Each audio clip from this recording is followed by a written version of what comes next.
चलो हेलो दोस्तों, नमस्कार, जय Hind, love you. I hope आप लोग बहुत अच्छे होंगे। इसी के साथ आप लोगों का होप जीएस रिसर्च सेंटर में बहुत बहुत ज़्यादा स्वागत है। जैसा आप लोगों को पता है कि डेली सीरीज चल रहा है। आज वीडियो थोड़ा सा डिले हो गया है। कारण ये था कि आज फुल लेंथ टेस्ट था। फुल लेंथ टेस्ट को सॉल्व करने में, फिर उसको समराइज करने में थोड़ा समय लगता है। 25 क्वेश्चन डेली करवाते हैं हम आप लोगों को ऑनलाइन जीएस के, और ऑफलाइन पे आप लोगों को सारा कुछ आंसर की उसका प्रोवाइड कराया जाता है। आज आप लोगों का रीजनिंग का भी क्लास होगा, आज यहीं पे प्रोवाइड करा दिया जाएगा रीजनिंग का, ठीक है ना। यदि आप 25 सवाल डेली करते हैं तो मंथ में 30 दिन होते हैं, तो 30 गुणे 25 कर लीजिए, 750 याद कर रहे हैं। यदि आप एक सवाल के साथ ये 3 ही डाटा याद कर रहे हैं, ज़्यादा नहीं 3 डाटा याद कर रहे हैं, तो 2500 हो जाएंगे, 2250 हो जाएंगे। यदि 2.5-3 महीना तक कर दिए तो 6750 तक आप पहुँच रहे हैं। कितने मिनट में पहुँच रहे हैं? यह 25 मिनट के अंदर अंदर का डाटा है। 25 मिनट मुझे पढ़ाने में लग रहा है, और जब 2 की स्पीड से देखोगे तो 12 मिनट के अंदर है। ये कंठस्थ हो जाना चाहिए बेटा, जिसको बोलते हैं कंठस्थ हो जाए यदि, तो मज़ा आ जाएगा। क्योंकि 6, 7, 8 हज़ार 10 हज़ार जीएस याद हो बढ़िया क्वेश्चन फॉर्मेशन में, तो इससे ज़्यादा कुछ भी नहीं होता, ठीक है ना। आगे बढ़ते हैं, ध्यान रखिएगा, इस बातों को ध्यान रख के ही लिखिएगा। आप लोगों को पूछा गया है संविधान में नागरिकों के मौलिक कर्तव्य, तो सबसे पहले इसको लिखिएगा, रूस से लिया गया है बेटा, रूस से लिया गया। कभी कभी सोवियत संघ मिल जाएगा, कभी कभी इंग्लिश में यूएसएसआर मिल जाएगा। यह 1964 में बनाया गया था समिति। ये समिति को छोड़ दीजिए, स्वर्ण सिंह समिति का नाम दिया जाता है। स्वर्ण सिंह समिति के द्वारा या समिति के द्वारा कहा जाता है बेटा। कब लागू किया गया था? जल्दी जल्दी खींचेंगे। 42वां संविधान संशोधन 1976 में जोड़ा गया था इसको, ठीक है ना। जोड़ा गया था, पहले 8 के रिकमेंड थे, लेकिन 10 पे लागू हुआ था। वर्तमान में कितने हैं? तो वर्तमान में टोटल 11 हैं। 11वां कब जोड़ा गया था? तो 2003 लिख लीजिएगा। 86वां संविधान संशोधन, यह बच्चों की शिक्षा से संबंधित है, ठीक है ना। अब दूसरा बात हो जाएगा कि सर ये उल्लेख कहाँ पे है संविधान में, तो अब इसको लिख लीजिए, संविधान में उल्लेख कहाँ पे, ठीक है ना। संविधान में उल्लेख कहाँ पे है, तो ये भी जानना जरूरी है, क्योंकि ये बहुत का नाम है, अच्छा क्वेश्चन है। सवाल मान के चलिएगा, यहाँ से बहुत ज्यादा वैरी करता है, ठीक है ना, बहुत ज्यादा सवाल पूछे जाते हैं। चलिए आगे बढ़ते हैं। यह संविधान के किस भाग में उल्लेख है? तो सबसे पहले लिख लीजिएगा, संविधान के भाग 4 में क में उल्लेख है। आर्टिकल कितने नंबर पे है? तो आर्टिकल 51 क में है। कितना है ये? 11। संख्या कितनी है? 11 है। बस इससे ज्यादा यहाँ पे कुछ भी याद करने की जरूरत नहीं है आप लोगों को। आगे बढ़ते हैं, थोड़ा सा माउस इधर सेट कर दे। चलिए आगे बढ़ते हैं। यहाँ पे देखिएगा, केंद्रीय बजट, आप लोगों को यह बजट दिखाने की जरूरत है। पहले बता दूं मैं, यह पेपर कब का है सर? यह पेपर देखिएगा, यह पेपर है एमटीएस बेटा, एमटीएस 2021 प्रथम पालिका पेपर है, यह प्रथम पालिका पेपर है, ठीक है ना। तो अब यह कौन सा पेपर हो गया? PYQ होगा। आपको खुश करने के लिए पेपर नहीं लाए हैं ना हम, अपने आप को खुशी प्राप्त कराने के लिए। तो आपको इससे क्या सीखने की जरूरत है? यहाँ पे बजट से एक सवाल पूछता है, ये बात ध्यान रखिएगा। 12,330 था, आप नहीं लगाए हैं, कोई गिला नहीं है, क्योंकि यह 2020 और 21 के बजट की बात कर रहा है। 20 की बजट की बात किया था, 21 में पूछ लिया था। तो आपको क्या याद करना है सर? हमें क्या करें? हम क्या करें सर? तो हम कुछ न करें, हम बस केवल 2024 के मोटे हेडिंग को देख लें बेटा, मोटे हेडिंग को देख लीजिए, बस इससे ज्यादा आपको सॉल्व करने की जरूरत नथिंग। आगे बढ़ते हैं। कोयला का जलना अभिक्रिया का उदाहरण है, तो बताइए किसका जलने का उदाहरण है? तो यह संयोजन है। हाँ, थोड़ी सी कंफ्यूजन यहाँ हुई होगी, दोहरा विस्थापन, विस्थापन ये शब्दों में निकालने में दिक्कत होती है, तो डायरेक्ट लिख लीजिए, कोयले का जलने का अभिक्रिया का मतलब होता है संयोजन होता है, ठीक है ना। आगे बढ़ते हैं। खिलजी वंश राजवंश के ने दिल्ली का शासन कब बना था? तो ये लिख लीजिएगा बेटा, 1290 से लेके 1320 में। अलाउद्दीन खिलजी, अलाउद्दीन खिलजी, खिलजी बेटा कौन सा है? अलाउद्दीन खिलजी है। और कौन है? अलाउद्दीन खिलजी है, और एक है जलालुद्दीन खिलजी बेटा, जो ना जलालुद्दीन फिरोज खिलजी। जलालुद्दीन फिरोज खिलजी ने क्या किया था? क्यूमर्स के हत्या कर दिया था, क्यूमर्स का हत्या कर दिया था, तब खिलजी वंश का उसने स्थापना किया था। कब से कब तक था बता दिया आप लोगों को। आज का पेपर थोड़ा सा डिफिकल्टी आपको दे सकता। मानव के कंधे का जोड़ संधि का उदाहरण। देखिए ये सवाल मैंने कई बार करवाया है, लेकिन घुटने से करवाया था और अन्य जगह के जोड़ से करवाया था, लेकिन आज सवाल है तो आप लोगों को टैकल कर लेना चाहिए था। वाल सॉकेट कहा जाता है, जहाँ जोड़ होता है सॉकेट के द्वारा जोड़ा जाता है। पूरा अवशेष बहुमूल्य, पूरा अवशेष बहुमूल्य कला कृति अधिनियम 72 की धारा 2 के अनुसार पूरा अवशेष में किसी कोई पांडुलिपि, अभिलेख या अन्य दस्तावेज शामिल हो, वैज्ञानिक, ऐतिहासिक, साहित्य, सौंदर्यपूर्ण कम से कम वर्षों तक अस्तित्व में रहता है। देखिए ये सवाल थोड़ा सा लगाना डिफिकल्टी तो हो सकता है, लेकिन आप लोग बाय डिफॉल्ट याद कर लीजिए, बाय डिफॉल्ट याद कर लीजिए बेटा कितने साल तक होता है वो, तो वह 75 साल तक होता है। कितने साल तक होता है? 75 साल तक होता है। इससे ज़्यादा याद करने की जरूरत नहीं है, ठीक है ना। कला सांस्कृतिक मूर्ति भवन वाला तो वो 100 साल तक होता है। वो कितने साल तक होता है? तो वो 100 साल के लिए होता है, ठीक है ना। आगे बढ़े, चलिए आगे बढ़े। ये सब थोड़ा सा डिफिकल्टी सवाल है, आज जब रहा होगा जिसका, मतलब जिसका ये एमटीएस का पेपर रहा होगा, जिस भी बच्चों का, कहीं होंगे कि भैया तहलकादार आ गया था। देखिएगा, तुलसीदास द्वारा कृत श्री रामचरित मानस, एक वाल्मीकि दास कृत होती है, रामायण 2 होते हैं, रामायण 2 होते हैं, एक वाल्मीकि है बेटा, वाल्मीकि के द्वारा होती है, एक तुलसी कृत है, ठीक है ना।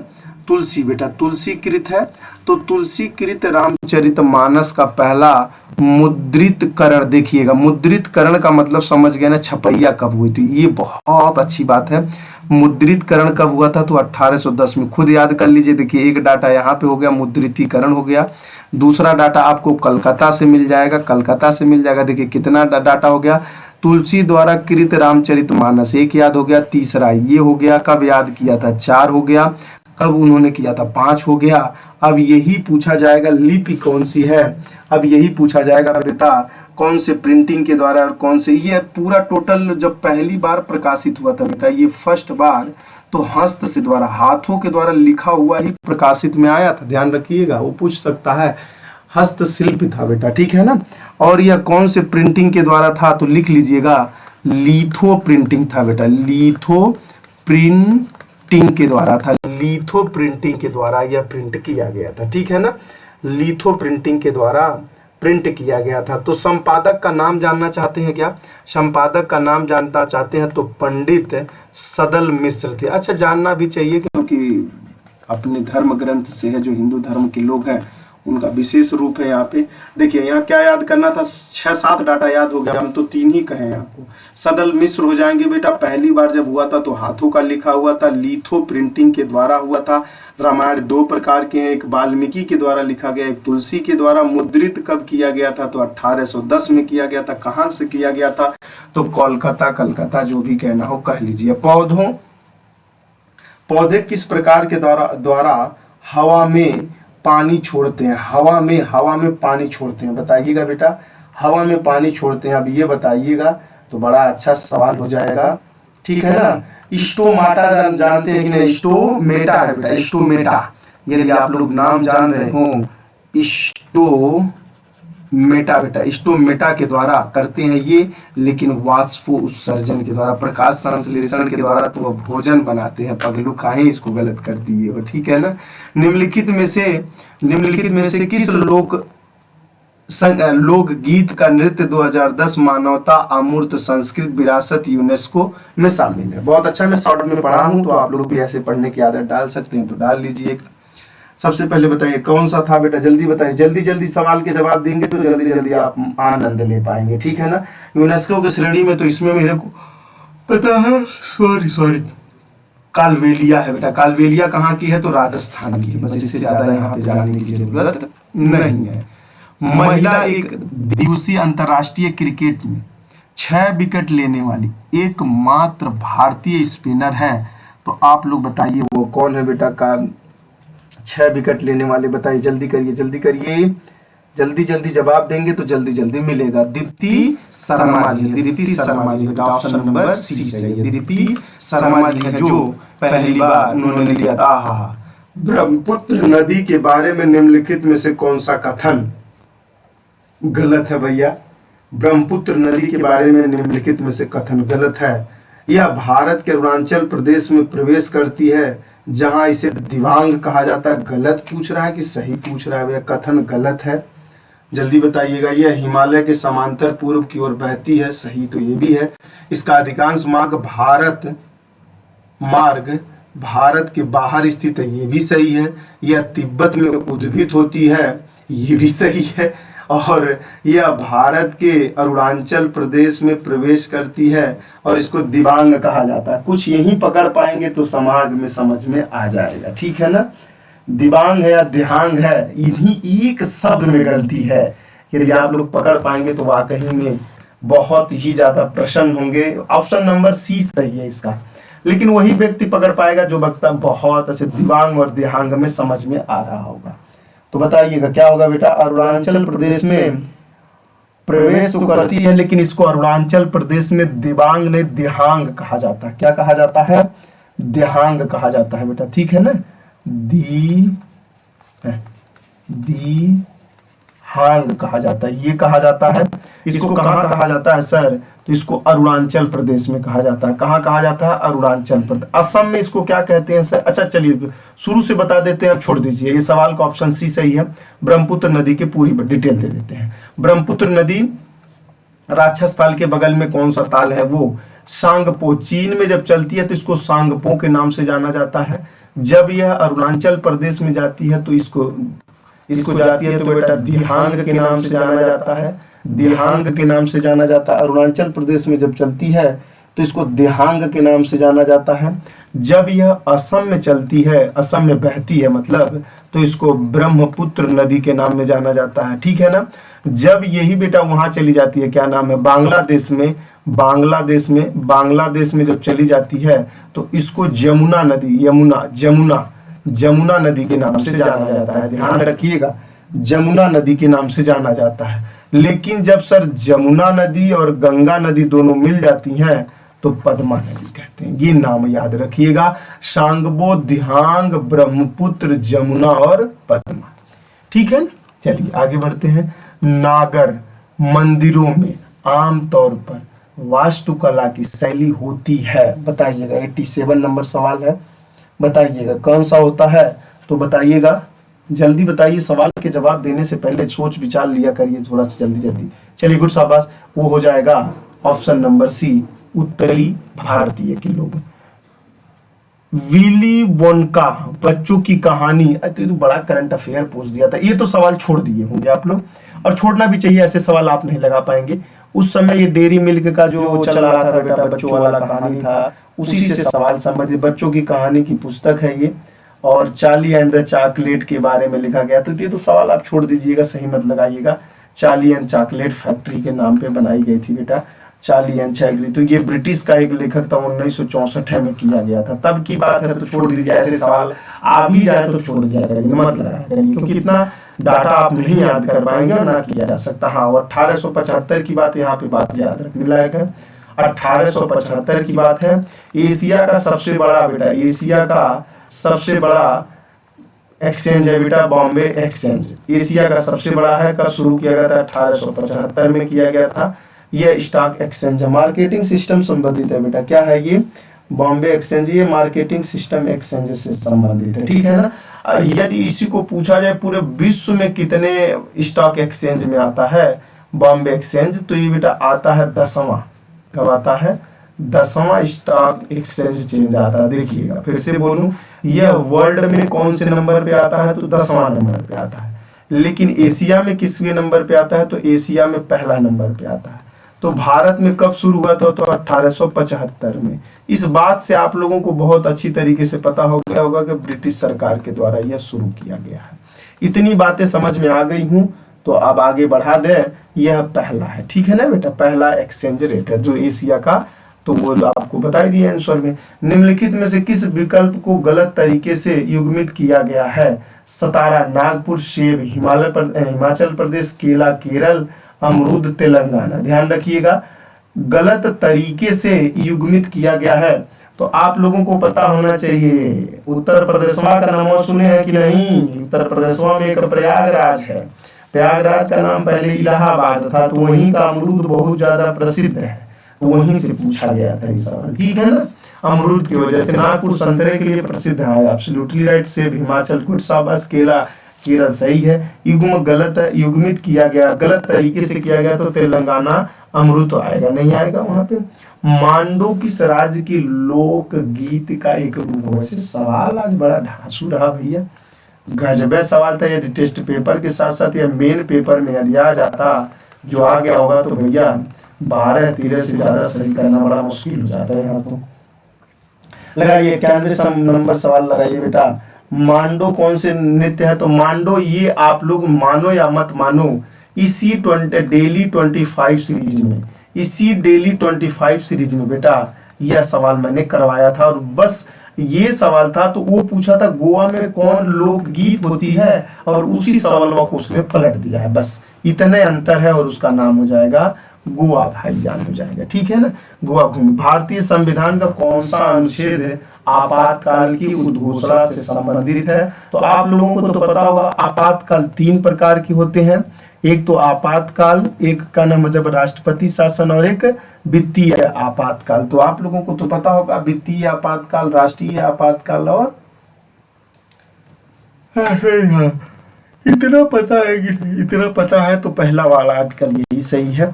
ठीक है ना, वित्तीय ये हो जाएगा आंतरिक सशस्त्र विद्रोह के आधार पर यदि किसी क्षेत्र पे यदि पूरे देश में यह लगाया जा सकता है। ठीक है ना, तो यह बात समझ में आ गई होगी और आना भी चाहिए। अब देखिएगा 356 को लेके कंफ्यूज, अरे ये राष्ट्रपति शासन है। राष्ट्रपति शासन मतलब यदि पति की बात कोई नहीं मानती है महिला तो उस पर शासन लगाया जाता है। राज्य एक महिला है बेटा, राज्य एक महिला, इसका पति है ना एक। ठीक है ना, राज्य एक महिला उसका पति है, यदि बात नहीं मानी तो उसने टैक्स लगा दिया।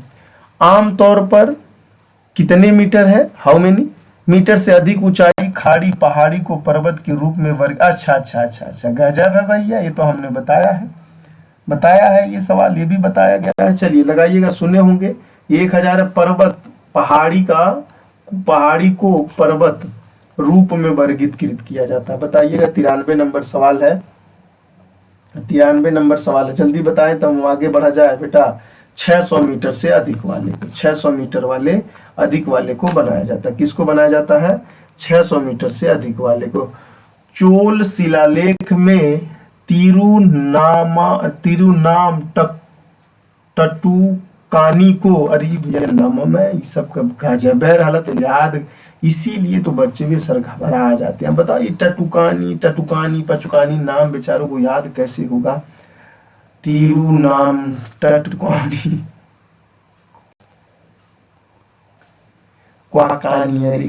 के रूप में वर्गीकृत किया जाता है। 94 नंबर बताइएगा बेटा, 94 नंबर जल्दी बताइएगा। उपहार के रूप में किया जाता था। चलिए जल्दी करिए।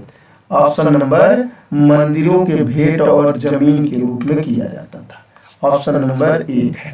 आज वैसे बड़ा हैवी सवाल है लेकिन अब क्या करेंगे भैया। दोहा में 6ठे कतर इंटरनेशनल कप में भारोत्तोलन वेट लिफ्टिंग के लिए स्वर्ण पदक किसने जीता था? तो बताइएगा। अनीस मिशेल तो थी नहीं, साइखोमा मीरा चानू, मैंने लारेजू, जेरमी लारिनुगा, नहीं ये भी नहीं थी। बताइएगा कौन थे बेटा, जल्दी करिए सभी लोग। चलिए सिल्वर मेडल लाई थी चानू साहब थी, मीराबाई चानू थी। कौन थी बेटा? मीराबाई चानू थी। ये सवाल मैंने शायद करवाया है कहीं, मीराबाई चानू है। ठीक है ना। पाचन तंत्र से इतना ज्यादा सवाल पूछा जाता है। पाचन तंत्र का कौन सा भाग एकीकृत अग्नाशय से स्रावित होकर करता है? तो ये तो अब देखिए ये सवालवा कलियां पूछा था, पित्त से क्या पित्त कहाँ से स्रावित होता है, आज पूछ लिया क्या नाम है एकीकृत कहाँ से। कुल सवालवा वहीं से घुमा के आता है। तो बेटा देखिएगा पाचन तंत्र का कौन सा भाग एकीकृत या अग्नाशय से स्राव प्राप्त करता है? तो वह छोटी आंत से करता है। तो वो अलग अलग मैटर है, तो अलग अलग मेथड है। चलिएगा छोटी आंत, ठीक है ना। आगे बढ़ते हैं। निम्नलिखित में से कौन सा महाराष्ट्र के एक संत थे? तो देखिए ये भी बहुत हैवी सवाल है भाई। ये लग रहा है ना मुझे लास्ट एंडिंग वाले सवाल है। लास्ट एंडिंग में जिसका पड़ जाता है उसको थोड़ी सी दिक्कतों का सामना करना पड़ता है, क्योंकि पूरा सवाल पहले ठीक ठाक पूछ देता है, और कभी कभी ऐसा होता है कि पहले बढ़िया पूछ देता, बाद में बहुत घंटा पूछ देता है। ये भी बहुत अच्छी बात है। लेकिन चलिए अब जिसका रहा होगा वो तो बेचारा बहुत बड़ा भुगत भोगी हो गया होगा। चलिए कौन हो जाएगा? चोखा मेला थे बेटा। कौन थे? चोखा मेला थे। अब ये सब तो याद नहीं होगा, मैं खुद समर्थन में नहीं हूं कि ऐसा याद करने के चक्कर में अब एक एक संत का नाम ढूंढना शुरू कर दीजिए। हाँ, जम्मू कश्मीर में पुरातात्विक महत्व का स्थल निम्नलिखित में से कौन सा है? 98 नंबर सवाल बताइए। चलिए बताइए बताइए, जल्दी करिए, बताइए क्या आ जाएगा, क्या आएगा? ऑप्शन नंबर डी हो जाएगा, ऑप्शन नंबर डी सही है, ठीक है ना। निम्नलिखित में से कौन सी योजना के तहत सूक्ष्म इकाइयों से संबंधित विकास, अब इतना बड़ा बड़ा सवाल पूछा है, प्रधानमंत्री मुद्रा योजना हो जाएगा, बस ये जान के रखिएगा। लेकिन एक चीज रखिएगा, मैं बताने वाला तो हूं, बता दूं कि रहने दो, नहीं बताऊं। कमेंट सेक्शन में जाके लिखिएगा, कमेंट सेक्शन में जाके लिखिएगा बेटा कि ये किसने चलाया, कब चलाया गया था, डेट क्या बताना है सर, डेट। चलिए डेट चलाइएगा, और ठीक है ना, डेट बताइएगा तब आगे बताया जाएगा। डाल्टन के प्रमाण सिद्धांत के अनुसार प्रमाण को बनाने के लिए लघु पूर्ण संख्याओं के अनुपात में समायोजित किया जाता है। गजब सवाल पूछ रखा है यार भाई, तो दिक्कतों का सामना करना ही पड़ेगा हमारे बच्चों को। जल्दी बताइए बेटा, जल्दी बताइए क्या है, जल्दी करिए, क्या है, क्या है? तो यौगिक हो जाएगा बेटा, क्या हो जाएगा? यौगिक हो जाएगा। देखिए सवाल गलत हो गए होंगे। आज यदि किसी बच्चे का सवाल यदि 13 से 14 भी सही होगा, यहां तक मान के चलिएगा आप बेस्ट हैं, बेस्ट हैं, क्योंकि सवाल थोड़ा सा हम भी देख रहे हैं। अब हमेशा नहीं है कि मतलब हम जानते नहीं है कुछ और सबका सब ट्रैकल किया जा सकता है, तो पॉसिबिलिटी ऐसा भी नहीं है जैसा लोग सोचते हैं, ठीक है। जीएस है, जहां डिसीजन लेना पड़े वहां सबका हल। इसी के साथ आप लोगों से विदा लेते हैं। मस्त रहिए, खुश रहिए, एंजॉय करते रहिए। कारण ये है कि आप लोग जबरदस्त तरीके से लाइक शेयर कमेंट नहीं कर रहे हैं, देख रहे हैं फिर से ढिलवाई कर रहे हैं आप लोग, ऐसा मत करिए, नहीं तो फिर हम बंद कर देंगे डेली से सीरीज को, पक्का बंद कर देंगे। क्योंकि इतना समय देखिए, यदि आप लोगों के साथ हम चल रहे हैं और आप लोगों का रवैया ठीक नहीं रहा तो हम ब्रेक कर देंगे इसको भी, ठीक है ना। चलिए बाय, मस्त रहिए, खुश रहिए, एंजॉय लीजिए जीवन।